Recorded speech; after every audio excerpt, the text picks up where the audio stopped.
ఒక టాస్క్ లా పెట్టుకుంటారు. కానీ సైబర్ మోసగాళ్లు టాస్క్ చేయండి, ముందుగా డబ్బులు కట్టండి, ఎక్కువ డబ్బులు వస్తాయంటే మీ కడుపు కొట్టే ఆ టాస్క్ ని ఎందుకు పట్టుకుంటారు?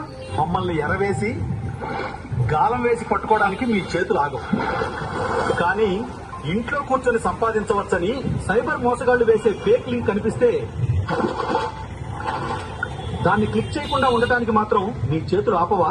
కానీ మీరు మాత్రం రోజుకు లక్షలు సంపాదించండి అనే మాట విని ముందుగా డబ్బులు కడతారు. కష్టం లేకుండా వచ్చే డబ్బు కోసం మీ దగ్గరున్న డబ్బే పోగొట్టుకుంటున్నారు. మీరు మాత్రం టాస్క్ కంప్లీట్ చేస్తే 10,000 రూపాయలు వస్తాయని మెసేజ్ వస్తే నిజమో కాదో చూడకుండా లింకుల్లోకి దూకేస్తారు. తెలివిగా ఉండటం అంటే అవకాశం వచ్చిన ప్రతిసారి దూకడం కాదు. మొదట చిన్న టాస్క్, తర్వాత చిన్న డబ్బు, ఆ తర్వాత పెద్ద డిపాజిట్, చివరికి డబ్బు కూడా పోతుంది, మోసగాడు కూడా మాయమవుతాడు.